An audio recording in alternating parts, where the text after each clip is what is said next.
எதுக்கு மின்கலத்தோட எதுக்கு மின்கலத்தோட மின்னழுத்தத்துக்கும் அதுல போடுற அந்த வினைபடு பொருள் விளைபொருள் அதுக்கும் இடையே உள்ள தொடர்பு சார். அது என்ன போடுறீங்க? ஏதோ ஒன்னு இங்கிலீஷ்ல தெரியணும் இல்ல தமிழ்ல தெரியணும். அதுல என்ன பேரு? ஸ்டெடி. எதுக்கு ஸ்டெடி? வினைப்பொருள் விளைபொருள். என்ன பண்றீங்க? செறிவுக்கும் மின்கல மின்னழுத்தத்திற்கும் இடையான தொடர்பு தான் நான்ஸ்ட் ஈக்குவேஷன். கரெக்டா?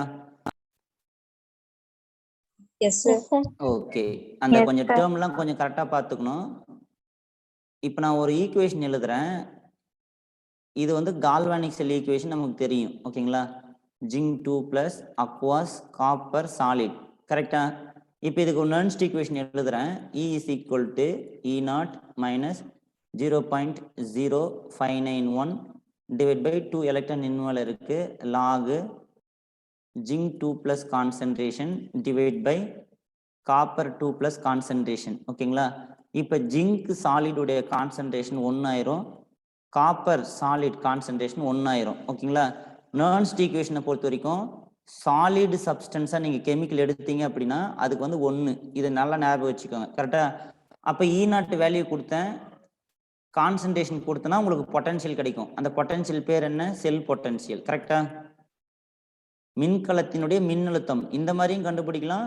ரெண்டாவது நீங்க ரைட் லெஃப்ட் அந்த டேட்டா கொடுக்கறத பொறுத்து கண்டுபிடிக்கலாம். அப்ப நான்ஸ்ட் ஈக்குவேஷன்ல இருந்து நமக்கு என்ன கண்டுபிடிக்கும் அப்படி முடினா ஒரு செல் பொட்டன்ஷியல் கொஸ்டினை கேட்கலாம். புரியுதா? இதெல்லாம் மைண்ட்ல தெரியணும். இது தெரிஞ்சாதான் நமக்கு கொடுக்குற ப்ராப்ளம் என்னன்னு கண்டுபிடிக்க முடியும். இந்த செல் பொட்டன்ஷியல் கேட்கணும்னா என்னென்ன டேட்டா கொடுக்கணும்? E0 கொடுக்கணும். கரெக்டா? இந்த E0னா என்னன்னா செல் பொட்டன்ஷியல். இதுக்கு பேரும் cell potential, but at 298 kelvin அர்த்தம். கரெக்டா? அடுத்தது வந்து பாத்தீங்கன்னா என்னன்றது நம்பர் ஆஃப் எலக்ட்ரான், அந்த ப்ராசஸ் அந்த டோட்டல் செல் ரியாக்ஷன்ல இருக்கிற number of electron involve in the process. அப்புறம் ஜிங்க் 2 பிளஸ் கான்சன்ட்ரேஷன் வந்து மோலாரிட்டியில கொடுக்கணும். அதே மாதிரி காப்பர் 2 பிளஸ் இந்த கான்சன்ட்ரேஷனையும் மோலாரிட்டியில கொடுக்கணும். இங்க ஒரு நம்பர் கொடுக்கணும், 0.02 நார்மாலிட்டி, இங்க 0.04 நார்மாலிட்டி, இந்த மாதிரி கொடுக்கணும். அப்ப ஒரு கொஸ்டின் படிக்கிற 2 கான்சன்ட்ரேஷன் கொடுக்குறாங்க, இந்த கான்சன்ட்ரேஷன் இப்படி தான் கொடுக்கணும்னு இல்லை, இந்த மாதிரி செல் ஈக்குவேஷன்ல கொடுக்கலாம். இல்லை அப்படின்னா இப்போ நீங்க பாத்தீங்களே செல் ரியாக்ஷன் செல் ரெப்ரசன்டேஷன் இப்படி கொடுக்குறாங்க இல்லையா, ஜிங்க் 2 பிளஸ் இந்த மாதிரி பிராக்கெட் போட்டு 0.04 மோலாரிட்டி, டபுள் கோடு போட்டு காப்பர் 2 பிளஸ் இங்க 0.08 மோலாரிட்டி, இங்கே காப்பர் இப்படி போட்டுருவாங்க. இது என்ன இண்டிகேட் பண்ணுது? Concentration of zinc 2 plus concentration of copper 2 plus. அப்போ 2 கான்சன்ட்ரேஷன் கொடுத்துட்டாங்க. E0 வந்து இப்படி டைரக்டா கொடுக்கலாம். இல்லை அப்படின்னா இந்த E0 ரைட் லெஃப்ட் கொடுக்கலாம். E0 காப்பர் 2 பிளஸ் பார் காப்பர் ஒரு வேல்யூ கொடுக்கலாம் 3.2 வோல்ட். E0 ஜிங்க் 2 பிளஸ் பார் ஜிங்க் இதுக்கு வந்து சப்போஸ் ஒரு 2.7 வோல்ட். நான் ஒரு அப்ராக்சிமேட்டா கொடுக்குறேன், எக்ஸாக்ட் வேல்யூ கிடையாது. E0 நீங்க என்ன பண்ணும், இங்க மென்ஷன் பண்ணிருக்காங்க பாருங்க, இதை நீங்க பார்க்கணும். நீங்க நார்மலா E0 எப்படி கண்டுபிடிப்பீங்க? Right minus left. அதை வச்சு இந்த எலக்ட்ரோட பொறுத்த வரைக்கும் காப்பர் ரைட்டு, ஜிங்க் லெஃப்ட். ஓகேங்களா? அப்ப ரைட் மைனஸ் லெஃப்ட் போட்டு இப்ப E0 கண்டுபிடிக்கணும். அந்த E0 தான் இங்க நீங்க அப்ளை பண்ணணும். கரெக்டா? கொஸ்டின்ல E0 டைரக்டா கொடுக்கறதுக்கு வாய்ப்பு இருக்கு. இந்த E0க்கு பதில் அந்த E0 இன்வால்வ் ஆகிற ரெண்டுனுடைய ஆஃப் செல்லும் கொடுக்கலாம். Copper of cell, zinc of cell இப்படியும் கொடுக்கலாம். ஸோ ஆக மொத்தம் செல் பொட்டன்ஷியல் கேட்கணும் அப்படின்னா E0 இப்படி கொடுக்கலாம், இல்லை டைரக்டா கொடுக்கலாம். அப்படி இல்லைன்னா இந்த மாதிரி அதனுடைய ரைட் லெஃப்ட்ல கொடுக்கலாம். இந்த இது வந்து டோட்டல் ரியாக்ஷன் வச்சு கண்டுபிடிச்சிருவீங்க. கான்சன்ட்ரேஷன் அவங்க கொடுப்பாங்க. இதெல்லாம் கொடுத்தா உங்களுக்கு யாரு கண்டுபிடிக்க தெரியும்? மின்கல மின்னழுத்தத்தை கண்டுபிடிக்கலாம். நான் பேசுறது புரியுதா? ஓகே. இப்ப ஒரு ஐடியா தெரிஞ்சுக்கிட்டீங்க, இந்த ஃபார்முலாவில் ஒரு ஐடியா தெரிஞ்சுக்கிட்டீங்க. ஓகேங்களா? So E is equal to E0 minus 0.0591 divided by log product concentration divide by reactant concentration. இப்போ பாருங்க, இந்த ப்ராடக்ட் பை ரியாக்டன் கான்சன்ட்ரேஷனை நான் இப்படியும் எழுதலாம்னு சொன்னேன். அது ரைட் ஹேண்ட் மட்டும் சொல்லுங்க. E0 0.0591 divide by n log KEQ எழுதலாமா? அப்ப இந்த மெத்தட்ல இதே ஃபார்முலாவை எனக்கு KQ வேணும் அப்படின்னா நான் இப்படி மாத்தலாமா? log KQ E இருக்கு, இந்த மைனஸ் அந்த பக்கம் வந்தா மைனஸ் E0 ஆயிரும். ஓகேங்களா? இப்ப இங்க வந்து வேல்யூ வந்து பார்த்தீங்கன்னா இது கூட மல்டிப்ளைல இருக்கு. அப்போ இந்த வேல்யூ கூட மாறிக்கும். n இன்ட்டு 0.0591 ஆகும். எனக்கு இது டைரெக்டாக புரியல சார் அப்படின்னா நான் இங்கே ஒரு ஸ்டெப் எழுதுறேன் பாருங்க, இதுக்கு பின்னாடி இது புரியும். 0.591 divide by n log k equilibrium E இருக்கு. இந்த இ நாட் இந்த பக்கம் வந்தால் மைனஸ் இ நாட்னு ஆயிரும். கரெக்டா? இப்போ எனக்கு வந்து கே ஈக்லிபிரியம் மட்டும்தான் வேணும். ஸோ லாக் கே ஈக்லிபிரியம் இந்த பக்கம் வந்து இப்படி இருக்கிறது வந்து அந்த பக்கம் போனால் மாறிக்கும். n பைன்னு மாறும். சைன் அங்கே தான் வச்சிருக்கேன். ஓகேங்களா? சைன் இந்த பக்கம் எட்டு வந்து இங்கே ஒரு மைனஸ் போட்டுக்கோ, இல்லைன்னா இந்த பக்கம் வச்சுக்கலாம். இப்போ நான் இந்த ஸ்டெப்லேருந்து இப்படி எழுதலாமா? கரெக்டா? இ நாட் அங்கேயே இருக்கு. இது போக்குள்ள இன்வெர்ஸ் ஆகிக்கும். இந்த சமக்குறிக்கு அந்த போனால் இன்வெர்ஸ் ஆயிரும். n பை 0.0591 ஆயிரும். இந்த மைனஸும் இந்த பக்கம் எட்டுன்னு வந்துட்டேன். புரியுதா? புரியுதா இது வரைக்கும்? இல்லை அப்படின்னா இப்படி கூட எழுதலாம். E naught minus E minus sign இல்லாமல் n டிவைட் பை 0.0591 எழுதலாமா? கரெக்டா? எழுதலாமா எழுதக்கூடாதா? இப்போ எனக்கு கே ஈக்லிபிரியம் மட்டும் வேணும். இதுக்கெல்லாம் வந்து பார்த்தீங்கன்னா என்னுக்கு ஒரு வேல்யூ இருக்கும். இ நாட் எல்லாம் போட்டால் சப்போஸ் நான் ஒரு சம் போட்டுருக்கேன்னு வச்சுக்கோங்க. இப்போ இப்படி வந்துடும். லாகு கே ஈக்லிபிரியம் 1 × 10⁻32 இப்படி ஏதோ ஒரு வேல்யூ வரும். இ நாட்டும் வோல்ட்டில் கொடுப்பேன், ஈயும் வோல்ட்டில் கொடுப்பேன், நம்பர் ஆஃப் எலக்ட்ரான் இது ஒரு நம்பர். இதெல்லாம் நீங்கள் சிம்பிளிஃபை பண்ணால் உங்களுக்கு ஒரு வேல்யூ வரும். ஓகேங்களா? இப்போ எனக்கு வந்து இப்போ கே ஈக்லிபிரியம் மட்டும் வேணும். இந்த லாக் வேணாம் அப்படின்னா கே ஈக்லிபிரியம் சமநிலை மாறிலி மட்டும் வேணும். இந்த லாக் இந்த பக்கம் மாற்றினா ஆன்டி லாக்னு மாறும். கரெக்டா? ஆன்டி லாக் ஆஃப் 1 × 10⁻32 வரும். கரெக்டா? இந்த ஆன்டி லாக் எடுக்கிறது எப்படின்னு அடுத்த கிளாஸ்ல நான் சொல்றேன். ஸோ இந்த இதுக்கு நம்ம இப்போ ஒரு வேல்யூ வரும். அந்த வேல்யூ தான் கேஇக்யூ. கரெக்டா? சொல்றது புரியுதா? நான் சொல்றது பேசுறது புரியுதா? ஒரு நான்ஸ்ட் ஈக்குவேஷன் வச்சு கொஸ்டின் எப்படிலாம் கேட்கலாம்னு சொல்றேன். இப்போ நீங்க வந்து பாத்தீங்கன்னா இந்த நான்ஸ்ட் ஈக்குவேஷன் தான் கேட்டிருக்காங்க அப்படின்றதே உனக்கு தெரியாத மாதிரி ஆயிடக்கூடாது. ஸோ ஒன்று செல் பொட்டன்ஷியல் கேட்கலாம், இல்லை அப்படின்னா கே ஈக்விலிபிரியம் கான்ஸ்டன்ட்னு கேட்கலாம், இல்லை ratio between product by reactant. இதுதான் மீனிங். விளைபொருளுக்கும் வினை படுபொருளுக்கும் இடையான விகிதம் என்ன, இதை தான் கே கியூன்றீங்க. கரெக்டா? இந்த மாதிரி கே கியூ கேட்கறதுக்கு பதில் கொஸ்டின் என்ன பண்றான், ட்விஸ்ட் பண்றான். என்னன்னு பண்றான், இந்த ரெண்டுத்துக்கும் உள்ள விகிதம் என்ன, வினை படுபொருள் மற்றும் வினை வினை பொருள்களுக்கு இடையான விகிதம் என்ன, இந்த மாதிரி வார்த்தை யூஸ் பண்றோம். விகிதம் விகிதம் என்னன்னு கேட்கறாங்க. விகிதம்னா என்ன? இதுதான் ரேஷியோ தான் விகிதம்ன்றானுங்க. ஸோ வினை விளை பொருளுக்கும் வினை படுபொருளுக்கு உள்ள விகிதத்தை தான் நீங்க கே ஈக்விலிபிரியம் கான்ஸ்டன்ட்னு சொல்றீங்க. கரெக்டா? ஸோ அப்ப ஒரு விதம் செல் பொட்டன்ஷியல் கேட்டீங்க, ஒரு விதம் கே ஈக்விலிபிரியம் கான்ஸ்டன்ட் கேட்கலாம். நான் பேசுறதெல்லாம் புரியுதா? Yes sir. ஓகே. ஸோ இந்த மாதிரி நான் என்ன சொல்றேன், ஒரு ஃபார்முலாவை முதல்ல மைண்ட்ல, அது பிசிக்ஸா இருக்கட்டும் கெமிஸ்ட்ரியா இருக்கட்டும், நிறைய சம் ப்ராக்டிஸ் பண்ணணும். அதே மாதிரி ஒரு ஃபார்முலாவை எத்தனை விதமா கேட்பாங்கன்னு தெரியணும். இப்போ அடுத்தது பாருங்க, அதே ஃபார்முலா எப்படி கேட்கலாம் இது தெரிஞ்சாவே நீங்க டேட்டா எடுப்பீங்க பாத்தீங்களா கொஸ்டின்ல இருந்து, அதுல இருந்து நீங்க ஆன்சரை, அதுல இருந்து எக்ஸாம் ஈஸியா கண்டுபிடிச்சிடலாம் ஆன்சரை. ஸோ ப்ராடக்ட் பை ரியாக்டன் கொடுத்துருக்காங்க. ஸோ இது வரைக்கும் என்ன பண்ணீங்க, ஒரு டைம் இ கண்டுபிடிச்சிங்க ஃபர்ஸ்ட் மெத்தட்ல. ஓகேங்களா?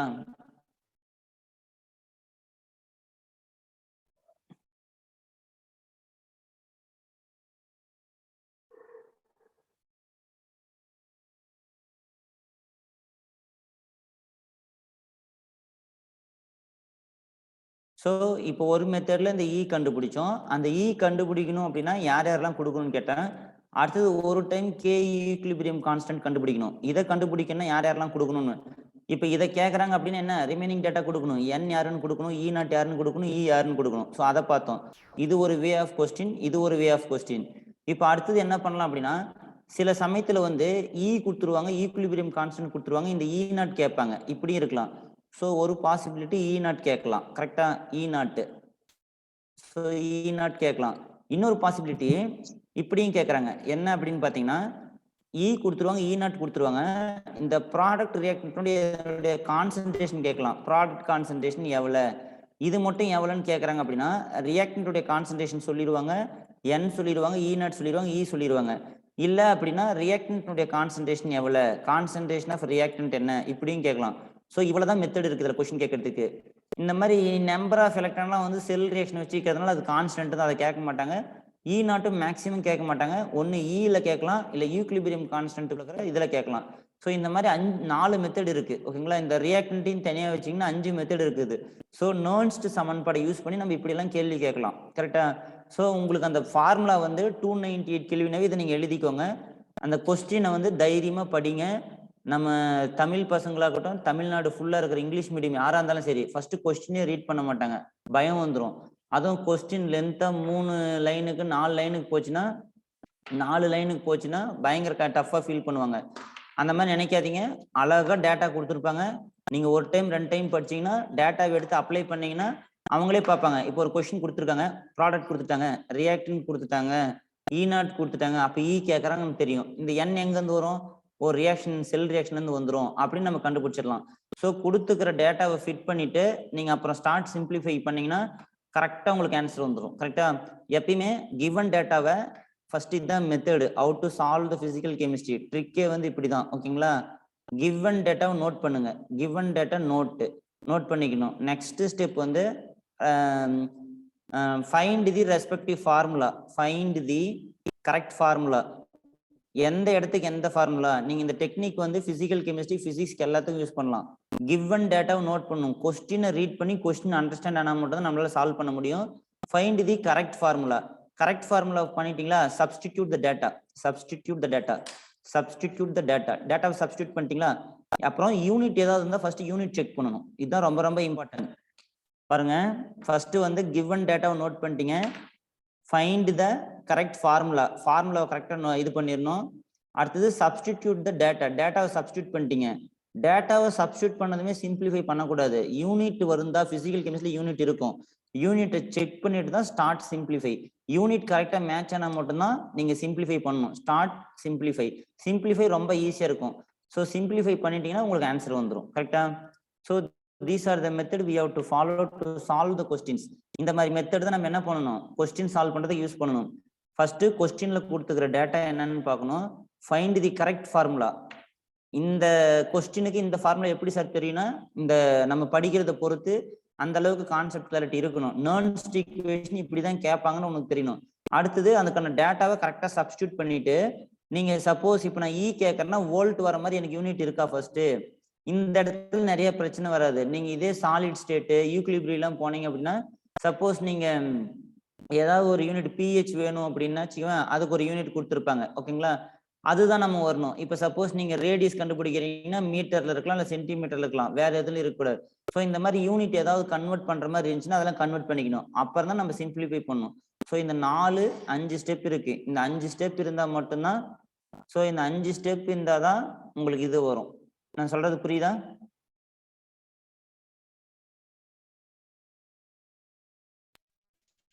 சார்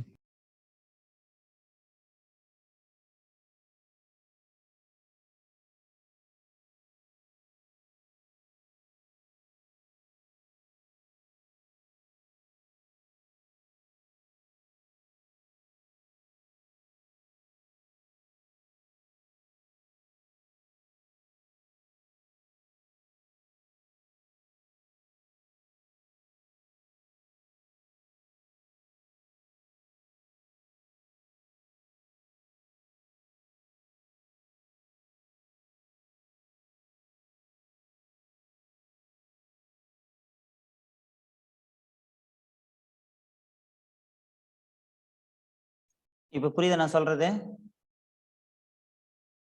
நான் பேசுறது கேக்குதா? Yes sir. நீங்க இன்னைக்கு நான் சொல்ற ஐடியா நல்லா ஞாபகம் வச்சுக்கோங்க. பிசிக்கல் கெமிஸ்ட்ரியா இருக்கட்டும், பிசிக்ஸா இருக்கட்டும், குறிப்பா பிசிக்கல் கெமிஸ்ட்ரி பக்கா ஈஸியா இருக்கும். நான் சொல்ற இந்த ட்ரிக் நீங்க ஃபாலோ பண்ணீங்கன்னா. என்ன ட்ரிக் சார் அப்படின்னா, ஃபர்ஸ்ட் கொஸ்டினை வந்து நம்ம படிச்சா புரியணும். அப்பதான் நம்ம வந்து கான்செப்ட் படிச்சிருக்கோம்னு அர்த்தம். அதுக்கு நான் உங்களுக்கு எவிடன்ஸா இந்த எலக்ட்ரோ கெமிஸ்ட்ரி நான் முடிச்சிட்டேன்னு சொல்லி ஒரு நாள் சொல்லுவேன், இன்னும் 2-3 நாள்ல. அதுக்கப்புறம் 2022 கொஸ்டின் எடுத்து உங்க முன்னாடியே சால்வ் பண்ணி காட்டுறேன். 3 கொஸ்டின் கேட்டிருக்காங்க. கிவன் டேட்டா எடுப்பேன். டேட்டாவை வச்சு ஃபார்முலாவை ஐடென்டிஃபை பண்ணுவேன். ஃபார்முலாவை ஐடென்டிஃபை பண்ணபடி சப்ஸ்டியூட் த டேட்டாவை சப்ஸ்டியூட் பண்ணுவேன். யூனிட் ஏதாவது இருந்தா செக் பண்ணுவேன். அப்புறம் சிம்பிளிஃபை பண்ணுவேன். இப்போ நான் இங்க பாருங்க, நான் டேட்டாவை சப்ஸ்டியூட் பண்ணிட்டேன். நீங்க ப்ரீவியஸ் ப்ராப்ளமே எடுத்து பாருங்க.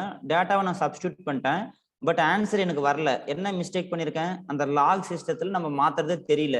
அந்த மாதிரி நம்ம ஒரு டைமுக்கு 2 டைம் ப்ராக்டிஸ் பண்ணினே இருந்தீங்கன்னா உங்களுக்கே வந்து கான்ஃபிடென்ட் வரும். இது இந்த இந்த ப்ராப்ளத்தை பொறுத்த வரைக்கும் பிசிக்கல் கெமிஸ்ட்ரி இப்படிதான் வரும். நம்மளுடைய கான்ஃபிடென்ட் தான் நம்மளை நிர்ணயிக்கும். போறதுக்கு முன்னாடி ஐயோ நமக்கு மல்டிப்ளிகேஷன் டேபிள் சரியா வராதே, இந்த டெசிமல்லாம் நமக்கு வராதேன்னு பயந்தீங்கன்னா அவ்வளவுதான். நீங்க கடைசி வரைக்கும் பிசிக்ஸ்லயும் ஒரு கொஸ்டின் அட்டன் பண்ண முடியாது, கெமிஸ்ட்ரியும் அட்டன் பண்ண முடியாது. ஏன் நம்ம வந்து இந்த வீக் டெஸ்ட்ல எல்லாம் உள்ளேயே போறது இல்லைன்னா இதுதான் ப்ராப்ளம். ஓகேங்களா? பிசிக்ஸ் கெமிஸ்ட்ரியாவே கால்குலேஷன் அது இதுன்னு பயமே படாதீங்க. ஒரு நாளைக்கு ஒரு 5 கொஸ்டின் நீங்களே எடுத்துக்கோங்க, டேட்டா போட்டு பழகுங்க, கட்டாயமா முடியும். இதுக்கு மேல இதுல கால்குலேஷனும் கிடையாது, ஒண்ணும் கிடையாது. இதுதான் ஐடியா. உங்களுக்கு போட போட வந்துடும். அதே மாதிரி எல்லா கொஸ்டினும் உங்களை ஆன்சர் பண்ணி யாரும் சொல்லல. உங்களுக்கு எது புரியுதோ, எது உங்களால முடியுமோ அதை மட்டும் ஆன்சர் பண்ணுங்க. அசால்ட்டா நீங்க வந்து அந்த 45 கொஸ்டினுக்கு நீங்க தாராளமா 50, நீங்க வந்து தாராளமா 45 சூப்பரா ஆன்சர் பண்ணலாம். கரெக்டா?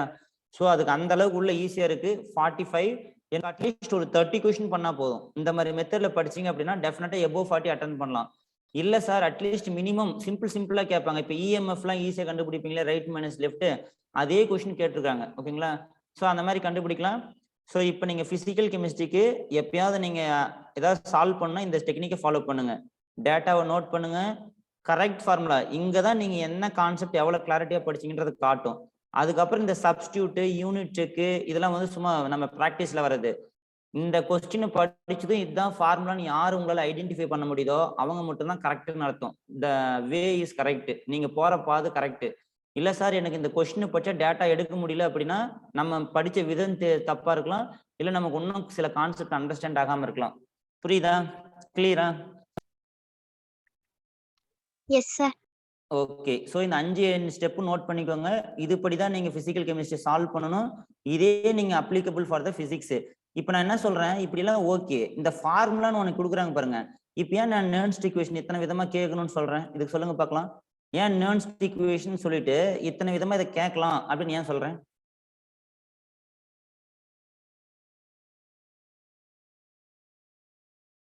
நான் பேசுறது புரியுதா? இத்தனை விதமா இதை கேட்கலாம் ஏன் நம்ம இது ஏன் டீச் பண்ணணும் சொல்லுங்க பார்க்கலாம்.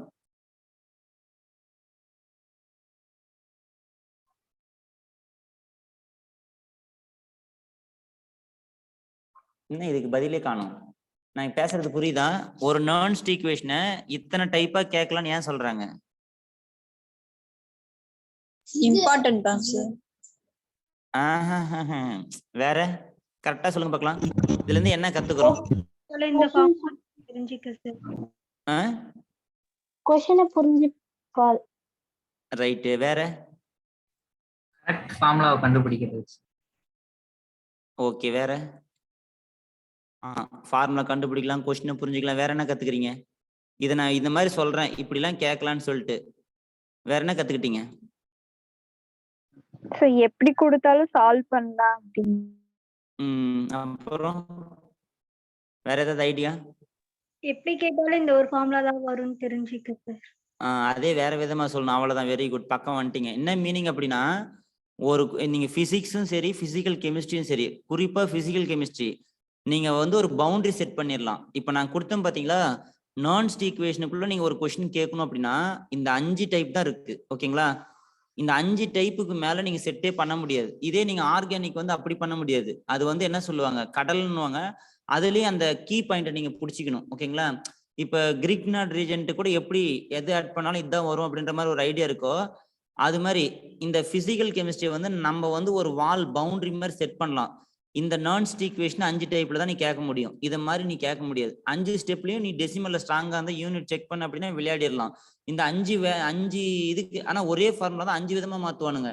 2010 இப்படி கேட்டிருப்பானுங்க, 15 இப்படி கேட்பானுங்க. ஆனா நம்ம பார்த்து பயந்து கூடாது. கொஞ்சம் கொஸ்டின்ல ட்விஸ்ட் அடிப்பானுங்க, ஏதோ பண்ணுவானுங்க. பட் ஆனா இந்த 5 நீ இது வரைக்கும் ஒரு 20-25 வருஷம் நடந்துக்குதுன்றாங்க. எடுத்து பார்த்தீங்கன்னா இந்த 5 மெத்தடுக்குள்ள ஒரு மெத்தட் தான் திரும்ப திரும்ப கேட்பாங்க. அப்ப நம்ம என்ன பண்ணலாம்னா, பிசிக்கல் கெமிஸ்ட்ரியில நம்ம படிச்ச ஃபார்முலாவை எப்படிலாம் கேட்பாங்கன்னு தெரிஞ்சா அந்த ஃபார்முலாக்கு ரிலேட்டடான கொஸ்டின் வந்து ஈஸியா அடிச்சிடலாம். ஏன்னா நமக்கு தெரியும் அந்த ஃபார்முலா அதுக்கு மேல கேட்கறதுக்கு முடியாது. நீ இதே வந்து ஆர்கானிக் கெமிஸ்ட்ரி நம்ம இப்ப நிறைய பார்த்தோம். இப்போ உதாரணத்துக்கு உனக்கு ஒரு சிம்பிளா ஒரு லாஜிக் சொல்றேன் பாருங்க. எனக்கு ஒரு சிம்பிளா தெரியும். என்ன தெரியும் அப்படின்னா, எல்லாருக்கும் இந்த உட்ஸ் ரியாக்ஷன் என்னன்னு தெரியும். கரெக்டா? உட்ஸ் வினை கேள்விப்பட்டிருக்கீங்களா? Yes sir. என்ன ரியேஜென்ட் சொல்லுங்க பார்க்கலாம். என்ன ரியேஜென்ட்? Very good. இப்படி நீங்க பார்த்திருப்பீங்க. சோடியம் ட்ரை ஈத்தர்னு போடுவாங்க. இது போட்டோம்னா நமக்கு வந்து இந்த மாதிரி ஈத்தேன் கிடைக்கும். நம்ம நினைச்சிட்டு இருப்போம் இது வந்து இந்த ஒரு அல்கைல் எல்இடி இந்த ஒரு அல்கைல் எல்இடி இதுக்கு மட்டும் தான் அப்ளை நினைச்சிக்காதீங்க. பாதி பேர் ஆர்கானிக் புரிஞ்சவங்களுக்கு நல்லா தெரியும். இந்த இடத்துல நீங்க எந்த அல்கைல் குரூப்னாலும் வைக்கலாம். ஓகேங்களா, இதுக்கு லிமிட்டே கிடையாது. இதே மாதிரி இந்த இடத்துல எந்த ஹாலஜன்னாலும் வைக்கலாம். இது வந்து அலிஃபேட்டிக் சிஸ்டத்துக்கும் அப்ளிகபிள். அலிஃபேட்டிக் அப்படின்னா ஓப்பன் சிஸ்டம், திறந்த நிலையில் உள்ள சேர்மங்களுக்கெல்லாம் அப்ளிகபிள். ஓகேவா, இதே போல சைக்கிளிக் சிஸ்டமா இருக்கலாம். சைக்கிளிக் சிஸ்டத்துல வந்து கார்போ சைக்கிளிக்கா இருக்கலாம். இப்போ சப்போஸ் இந்த சைக்ளோ எக்ஸேன், சைக்ளோ எப்டேன் அது மாதிரி இருக்கலாம். அதே மாதிரி அதுல வந்து சைக்ளோ இது பிளஸ் அலிஃபேட்டிக், இது வந்து கார்போ சைக்கிளிக் சிஸ்டம் சொல்லுவாங்க. இதை கார்போ சைக்கிளிக் சிஸ்டம் இதுக்கும் அப்ளை பண்ணலாம். அதே மாதிரி இது வந்து carbocyclic with aliphatic, carbocyclic with aliphatic இந்த மாதிரி சொல்லலாம். அதே மாதிரி இப்ப நீங்க வந்து பென்சின் ரிங்கு இந்த சிஸ்டம் பேர் அரோமேட்டிக்னுவாங்க, இதுக்கும் நீ அப்ளை பண்ணலாம். அதே மாதிரி இதுக்கு வந்து பாத்தீங்கன்னா பென்சின் வித் அலிஃபேட்டிக் அல்கைல்னு சொல்லுவாங்க, இந்த சிஸ்டத்துக்கும் அப்ளை பண்ணலாம். அதே மாதிரி எட்ரோ சிஸ்டத்துக்கு நீங்க அப்ளை பண்ணலாம். இந்த மாதிரி ஏதாவது ஒரு எட்ரோ ஆட்டம் எட்ரோ சிஸ்டம். ஓகேங்களா, ஸோ இது எட்ரோ சிஸ்டம்.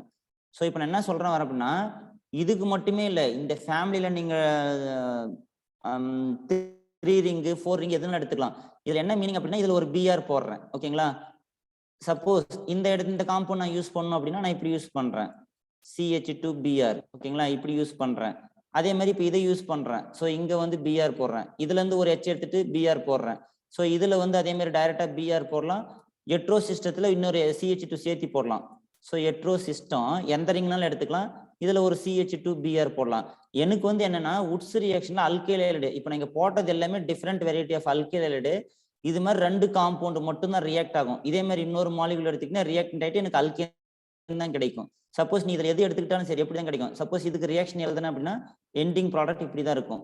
ஸோ நீ ரிங்கை பற்றிலாம் கவலைப்பட தேவையில்ல. இங்கே ஒரு CH2 இருக்கு, இதே மாதிரி இந்த பக்கம் ஒரு CH2 கணக்கும், இதுல ஒரு 6 மெம்பர் ரிங்கு, அதுல ஒரு நைட்ரஜன் இருக்கும். கரெக்டா, புரியுதா?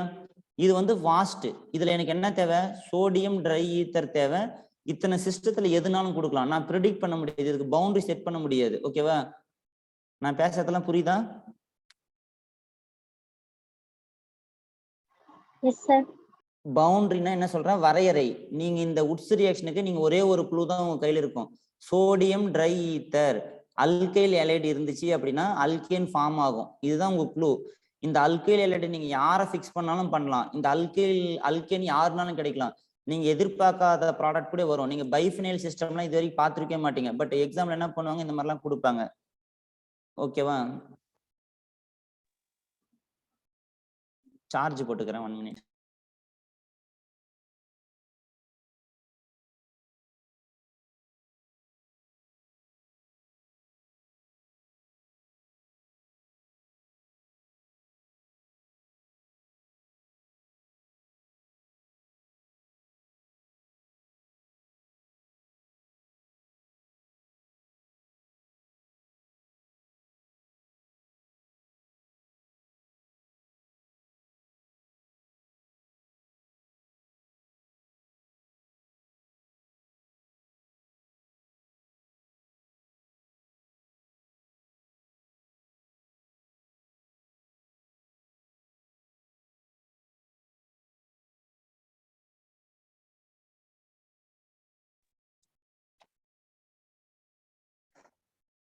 இப்ப பாருங்க, நீங்க இந்த மாதிரி ஒரு ரியாக்ஷன் பார்த்துருக்கவே மாட்டீங்க. ஏன் சார் இதெல்லாம் இங்க எக்ஸாம்ல கேட்பாங்களா? அவங்க என்ன செக் பண்ண போகிறாங்கன்னா இது மட்டும் தான் செக் பண்றாங்க. இதுதான் ஆர்கானிக்கும் பிசிக்கல் கெமிஸ்ட்ரிக்குள்ள வித்தியாசம். சப்போஸ் நீங்க இந்த மாதிரி பார்த்துருக்கவே மாட்டீங்க, மேபி பார்த்துருந்தாலும் வாய்ப்பு இருக்கு. ஸோ இந்த மாதிரி இருக்கு. ஓகேங்களா, இப்படி ஒரு CH2Br கொடுத்துட்டாங்க. இப்போ நான் என்ன பண்றேன், சோடியம் ட்ரை ஈத்தர் போட்டேன். சில பேர் என்ன நினைப்பாங்க, இதுக்கு நாப்தலீன் அதுக்கப்புறம் அல்கைல் அதெல்லாம் பார்ப்பாங்க. இதுல என்ன ப்ராடக்ட் எப்படி கண்டுபிடிக்கணும் அப்படின்னா ஜஸ்ட் இப்படிதான். நீங்க மற்றதுக்கு பேர் கீரெல்லாம் அவங்க கேட்க மாட்டாங்க. அந்த மாதிரி ஹையர் செகண்டரியில் அலௌடு கிடையாது. ஸோ இங்க ஒரு CH2 இருக்கு, இதே மாதிரி இன்னொரு CH2, திருப்பி இதே மாதிரி இந்த பக்கம் ரிங்கு. ஓகேங்களா, அவ்வளவுதான். ஒரு ஃபியூஸ்டு சிஸ்டத்துல இந்த மாதிரி அல்கேன் ஃபார்ம் ஆயிருக்கு. 2 நாப்தலின் இடையில வந்து இந்த மாதிரி இருக்கு. ஓகேங்களா, ஸோ இவ்வளவுதான் ஐடியா. இதுக்கு என்ன க்ளூ அப்படின்னா இந்த ரியேஜென்ட் க்ளூ. இந்த பார்ட் பேர் அல்கைல். நான் இப்போ இதை மட்டும் தான் நீங்க எக்ஸாம்ல கேட்பீங்கன்னு சொல்ல முடியாது. அதே மாதிரி இதெல்லாம் பாருங்க, கார்பன் வந்து சிங்கிள் பாண்ட் இருக்கு. ஸோ இது இடத்துல அல்கேன் ஃபார்ம் ஆயிருக்கு. இந்த ஐடியா வந்து நீங்க நிறைய காம்பவுண்ட் 1000 இல்லை 500 இல்லை, நீங்க நம்பர் மாதிரி நம்பருக்கு எண்டிங் இருக்கானே கிடையாது, அதே மாதிரி போயிட்டே இருக்கும். பட் ஆனா ஆர்கானிக் கெமிஸ்ட்ரியில நீங்க எண்டிங் பண்ண முடியாது, அந்த கீவேர்டை வச்சு நீங்க பிடிச்சிக்கலாம். பிசிக்கல் கெமிஸ்ட்ரியை பொறுத்த வரைக்கும் நம்ம அடிச்சு சொல்லலாம், இந்த ஃபார்முலாவா நர்ன்ஸ்ட் ஈக்குவேஷனா 5 வேக்கு மேல கேட்க முடியாது. சப்போஸ் நீங்க இஎம்எஃப்ஆ இப்படிதான் கேட்கணும், ரிடக்ஷன் பொட்டன்ஷியல் கன்வெர்ட் பண்ணி தான் நீங்க பண்ண முடியும். எலக்ட்ரோகெமிக்கல் சீரிஸ் ரெடியூசிங் பவரா, இதுக்கு மேல கேட்க முடியாது. சப்போஸ் நீங்க இந்த மாதிரி எலக்ட்ரோகெமிஸ்ட்ரியில் 3 ஐடியா தெரியுது, ரெடியூசிங் பொட்டன்ஷியல் வர கொஸ்டின் நீங்க படிச்சீங்கன்னாவே நான் நடத்தின பின்னாடி நீங்க கரெக்டா ஆன்சர் பண்ணா கரெக்டா எக்ஸாம்ல போய் ஆன்சர் பண்ணிடுவீங்க. ஏன்னா உங்களுக்கு அதுக்கு மேல அங்க கேட்க மாட்டாங்க. நான் அதே கொஸ்டின் தான் உங்களுக்கு 2022 இப்ப காட்ட போறேன். இந்த லெசன் முடிஞ்சதும் கரெக்டா நம்மளால வந்து 2022 சால்வ் பண்ண முடிஞ்சா வர இயரும் நம்மளால சால்வ் பண்ண முடியும்னு அர்த்தம். கிளியரா நான் பேசுறது? ஸோ இப்போ என்ன மெயினா உங்களுக்கு சொல்லியிருக்கேன் அப்படின்னா, பிசிக்கல் கெமிஸ்ட்ரிக்கும் ஆர்கானிக் கெமிஸ்ட்ரிக்கும் என்ன வித்தியாசம்னு சொல்லியிருக்கேன். புரியுதா? நான் பேசுறது புரிஞ்சிக்க முடியுதா? ஓகே. முக்கியமான பாயிண்ட் வந்து என்னன்னா, நான்ஸ்ட் ஈக்குவேஷனுக்கு வந்து எப்படிலாம் கேட்பாங்கன்னு இன்னைக்கு நான் சொல்லியிருக்கேன். அது ஒரு பாயிண்ட். அடுத்தது வந்து இதை நல்லா கத்துக்கோங்க. இது நான் இங்க கரெக்டா எழுதியிருக்கேனான்னு தெரியல, இந்த ஐடியா வந்து டெஃபினட்டா அப்ளை பண்ணுங்க. இதுதான் நான் நீட்ல இருக்கிற எல்லா ஸ்டூடெண்ட்டுக்கும் அப்ளை பண்றது. ஓகேங்களா? ஸோ இந்த மாதிரி இந்த 5 ஸ்டெப் நீங்க அப்ளை பண்ணுங்க. ஓகேவா? ஸோ சொல்லுங்க சார். அது 5வது ட்ரிக் ஒழுங்கா தெரியல சார். அதாவது யூனிட் செக் பண்ணணும், ஸ்டார்ட் சிம்பிளிஃபைன்னு அர்த்தம். அதாவது சிம்பிளிஃபை பண்றீங்களா, சுருக்குகன்றாங்க இல்லையா, அது சிம்பிளிஃபிகேஷன் நம்ம சொல்லுவாங்க. ஸ்டார்ட் சிம்பிளிஃபிகேஷன் அதாவது என்ன பண்ணணும் அப்படின்னா, டேட்டாவை நோட் பண்ணிட்டீங்க, கரெக்ட் ஃபார்முலாவை ஃபைண்ட் பண்ணிட்டீங்க, டேட்டாவெல்லாம் தூக்கி சப்ஸ்டியூட் பண்ணிட்டேன். முக்கியமான பாயிண்ட், பிசிக்ஸ்ல இந்த தப்பு பண்ணிடுவீங்க, பிசிக்கல் கெமிஸ்ட்ரியில தப்பு பண்ணிடுவீங்க. யூனிட் செக் பண்ணாம எப்பயுமே சிம்பிளிஃபை பண்ணக்கூடாது. யூனிட் செக் பண்ணிட்டு ஸ்டார்ட் சிம்பிளிஃபிகேஷன், சுருக்குக. நீங்க இப்ப இந்த அடிக்கிறீங்க, இந்த லாக கன்வெர்ட் பண்றீங்க, ஒரு நம்பரை பண்ணி லாஸ்ட்ல ஆன்சர் பண்ண வரீங்களே, அதுக்கு பேர் தான் சுருக்குகன்னு அர்த்தம். ஸோ இந்த மாதிரி லைனா பண்ணணும். ஃபர்ஸ்ட் கொஸ்டினை ரீட் பண்ணு, டேட்டாவை எடு, கரெக்ட் ஃபார்முலா ஃபைண்ட் பண்ணு, சப்ஸ்டியூட் பண்ணு. அது சப்ஸ்டியூட் பண்ணக்குள்ள ஏதாவது யூனிட் கிளாரிட்டி இருக்கா? இப்போ நீங்க சாலிட் ஸ்டேட்ல உங்களுக்கு ஒரு கிளாரிட்டிக்காக சொல்றேன், இதை நீங்க படிச்சுன்னு இருந்தா புரியும், இல்லைன்னா இப்ப நான் சொல்றதை வச்சு கூட புரியும். டென்சிட்டின்னு இருக்கு சாலிட் ஸ்டேட்ல, இந்த கொஸ்டின் இருக்கும். உங்களுக்கு ஒரு அண்டர்ஸ்டாண்டிங்காக இந்த ஐடியா சொல்றேன். மாஸ் பை வால்யூம் சொல்லுவாங்க. ஓகேங்களா? Number of atom per unit cell, இங்க வந்து அவகாட்ரோ நம்பர் போடுவாங்க. ஓகேங்களா? இப்போ நான் பாருங்க, டென்சிட்டி அப்படின்னா gram per centimetre cube unit. ஓகேங்களா? மாஸ் வந்து கிராம்ல இருக்கும், வால்யூம் வந்து சென்டிமீட்டர் கியூப்ல இருக்கும். எண்ணி அவகாட்ரோ நம்பர் யூனிட் கிடையாது, இது number of atom per unit cell. ஓகேங்களா? இந்த மாதிரி இருக்கு. இப்ப தெரியாது. இப்ப நான் பாருங்க மாஸ் மட்டும் கண்டுபிடிக்கிறேன், அதுக்கு எப்படி சார் யூனிட் செக் பண்றதுன்னு சொல்றேன் பாருங்க. Density into Avogadro number into volume divide by number of atom per unit cell. So டென்சிட்டிக்கு என்ன unit? Gram per centimetre cube. இது ரெண்டுத்துக்கும் யூனிட் இல்லை. ஸோ இங்க வந்து வால்யூம்க்கு என்ன? Centimetre cube. So centimetre cube cancel ஆயிடுச்சு, கிராம் வந்துருச்சா? வால்யூம் மீட்டர் கியூப் தானே சார்? வால்யூம் மீட்டர் கியூப் தானே சார்? நீங்க எப்படினாலும் எடுத்துக்கலாம். மீட்டர் கியூப் சென்டிமீட்டர் கியூப் என்ன வித்தியாசம்? மீட்டர்ல சொல்றீங்க, இது சென்டிமீட்டர்ல சொல்றீங்க, அவ்வளவுதானே வித்தியாசம். 1 மீட்டர்ன்றது 100 சென்டிமீட்டர், அதுக்கு தகுந்த மாதிரி மாத்திக்கிறோம், அவ்வளவுதான். புரியுதா? நான் சொல்றது? இதுதான் யூனிட் செக்கிங் அர்த்தம். இப்ப மாஸ்னா எனக்கு என்ன பண்ணுது? கிராம்ல வரலாம், இல்ல கிலோகிராம்ல வரலாம். நான் எப்படி எடுத்துக்கிறேன், நான் எப்படி டேட்டா இப்ப கிராம்ல கொடுத்துட்டு கிலோகிராம்ல கூட ஆன்சர் இருக்கலாம். அப்ப நான் கன்வெர்ட் பண்ணணும். 1 கிலோகிராம் 1000 கிராம். ஸோ அந்த யூனிட் நடத்தக்குள்ள நான் சொல்லித்தரேன். மெயினான பாயிண்ட், நிறைய பேர் பண்ற தப்பு என்னன்னா, நல்லா படிச்சிருக்காங்க, 1 இயர் 2 இயர் ரிப்பீட்டர்ஸ் கோர்ஸ் அது இது படிக்கிறாங்க, கடைசியா என்ன பண்றாங்க, இந்த டெக்னிக் தெரியறது இல்ல. பிசிக்கல் கெமிஸ்ட்ரியை பொறுத்த வரைக்கும் ஃபார்முலாவை கரெக்டா ஐடென்டிஃபை பண்ணிட்டு யூனிட் கரெக்டா வருதான்னு செக் பண்ணிட்டு ஸ்டார்ட் சிம்பிளிஃபை. இல்லைன்னா நம்ம டைம் வேஸ்ட். அந்த கொஸ்டின்ல நீங்க அந்த யூனிட் செக் பண்ணாம என்ன ஆன்சர் போடுவீங்களோ அதை ஆப்ஷன்ல வச்சிருப்பாங்க. ஸோ நம்ம விழுந்துருவோம். ஓகேவா? சிம்பிளா இருக்கும், ரொம்ப ஈஸியா இருக்கும். ஓகேங்களா? ஸோ இதுதான் ஐடியா. இந்த யூனிட் செக்ன்றதுக்கு புரியுதா? இதே மாதிரி நீங்க வால்யூம் வச்சு பார்த்தாலும் உங்களுக்கு வரும். ஸோ இப்போ டென்சிட்டினா என்ன யூனிட், நம்பர் ஆஃப் ஆட்டம் அப்படின்னா என்ன யூனிட், அவகாட்ரோ நம்பர்னா என்ன யூனிட், வால்யூம்னா என்ன யூனிட், மாஸ்னா என்ன யூனிட், இதெல்லாம் உங்களுக்கு தெரியணும். தெரிஞ்சாதான் இந்த அளவு கிளாரிட்டி இருந்தால் தான் ஃபார்முலால கையை வைக்க முடியும். அப்பதான் அந்த கொஸ்டினை ரீட் பண்ண உடனே உனக்கு ஐடியா வரும். புரியுதா? ஸோ இதுதான், இந்த வேவ்ல தான் பிசிக்கல் கெமிஸ்ட்ரி நம்ம படிக்க முடியும். இப்போ உங்களுக்கு ஒரு ஐடியா இன்னைக்கு கிளாஸ்ல என்ன சொல்லியிருக்கேன் அப்படின்னா, பிசிக்கல் கெமிஸ்ட்ரியில நம்ம வந்து பவுண்டரி மாதிரி செட் பண்ணலாம், ரெண்டாவது ஒரு கொஸ்டினை படிச்சா டேட்டா தெரியணும், டேட்டா எடுத்தா ஃபார்முலா தெரியணும், கரெக்டாக சப்ஸ்டியூட் பண்ணணும். இந்த ஒரு கிளாரிட்டி தெரியுதா? எப்படி பிசிக்கல் கெமிஸ்ட்ரி அப்ரோச் பண்ணணும், ஆர்கானிக் கெமிஸ்ட்ரியில் எவ்வளோ வாஸ்ட் இருக்கு. இப்போ ஆர்கானிக் கெமிஸ்ட்ரியில் நீங்கள் படிக்கணும், எதை பிடிக்கணும்? ரியேஜென்ட்டையும் அந்த ரியாக்டன் டு ப்ராடக்ட் கன்வர்ஷன் பிடிச்சாதான் வேலை ஆகும். இப்போ ஒரு வித்தியாசம் தெரியுதா? இது இப்படி படிக்கணும், அதை அப்படி படிக்கணும் தெரியுதா? Yes sir. ஓகே, ஸோ நான் இன்னைக்கு இங்கே ஸ்டாப் பண்ணுறேன். அடுத்த கிளாஸ்ல வந்து இந்த எலக்ட்ரோ கெமிஸ்ட்ரியில் மீதி இருக்கிற டெல்ஜி கண்டுபிடிக்கிறது கொஞ்சம் பாயிண்ட்லாம் இருக்கு. ஃபேரடே ஃபர்ஸ்ட் கிளாஸ் செகண்ட்லாம் சொல்கிறேன். இன்னைக்கு ஏதாவது உங்களுக்கு சொன்னதில் ஏதாவது கிளாரிட்டி இல்லைன்னா எங்கிட்ட கேளுங்க, இல்லைன்னா அடுத்த கிளாஸ்ல பாருங்க. ஏதாவது டவுட் இருக்காது?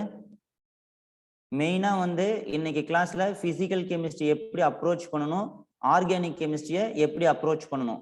இது வரைக்கும் ஆர்கானிக் கெமிஸ்ட்ரி நம்ம கண்டினியூவாக படிச்சிருக்கோம்.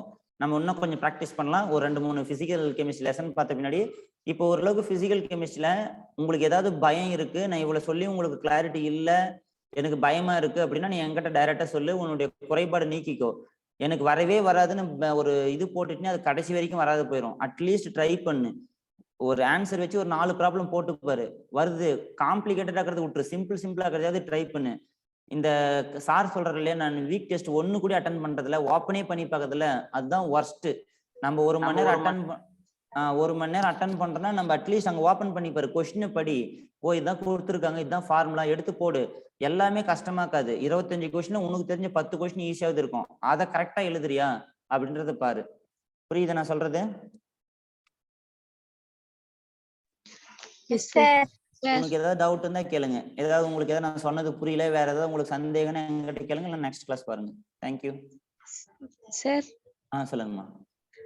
இப்போ டென்சிட்டி ஈக்குவேஷன் வச்சு எப்படிங்க சார் E நாட் கண்டுபிடிக்கிறது? அது தப்பு. இது நான் உங்களுக்கு எக்ஸாம்பிளுக்காக சொன்னேன். இது வந்து சாலிட் ஸ்டேட்ல யூனிட் செக்கிங் பண்றாங்களே, அதுக்காக சொன்னேன். இங்கே யூஸ் பண்ண கிடையாது. சாலிட் ஸ்டேட்னு ஒரு யூனிட் இருக்கு, திட நிலைமைன்னு ஒரு யூனிட் இருக்கு. அதுல உங்களுக்கு சிம்பிளா புரியணுன்றதுக்காக நான் சொன்னேன். நிறைய பேருக்கு டென்சிட்டிலாம் பிசிக்ஸ்ல படிச்சிருப்பேன், கிராம் பர் சென்டிமீட்டர். இதுக்கும் எலக்ட்ரோ கெமிஸ்ட்ரிக்கு சம்பந்தமே இல்லை.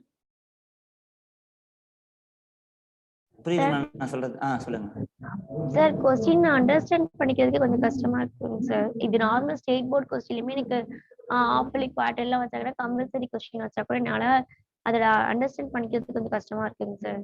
நீங்க கரண்ட் இயர் ஸ்கூல் ஸ்டூடெண்டா? Yes sir.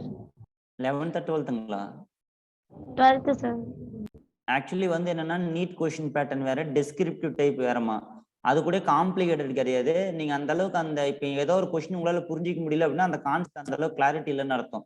இப்போ உதாரணத்துக்கு ஒரு எக்ஸாம்பிள் சொன்னீங்க, ஒரு கொஸ்டின் பேப்பர் எடுத்து அந்த கொஸ்டினை படிச்சேன் சார், பட் எனக்கு புரியல அப்படின்னா, எலக்ட்ரோ கெமிஸ்ட்ரியில சப்போஸ் செல் பொட்டன்ஷியல் கண்டுபிடிக்கிறாங்க, அது எனக்கு புரியல சார் அப்படின்னா அந்த கான்செப்ட் எனக்கு அந்த அளவுக்கு கிளாரிட்டி இல்லைன்னு அர்த்தம். ஒரு கொஸ்டின் நமக்கு புரியாத போகுதுன்றதுக்கு ஒரே ரீசன் தான், கான்செப்ட் கிளாரிட்டி இல்லை. அந்த பிசிக்ஸ் ஆகட்டும், கெமிஸ்ட்ரி ஆகட்டும், பாட்னி ஆகட்டும், இதை நான் படித்தேன் சார், நான் ஒரு விதமா புரிஞ்சுக்கிட்டேன் சார், இல்லை எனக்கு அந்த கொஸ்டினே புரியல, ஒரு விதமா புரிஞ்சுக்கிறது வேற, நம்ம மிஸ் அண்டர்ஸ்டாண்டிங் பண்றோம்னு அர்த்தம்.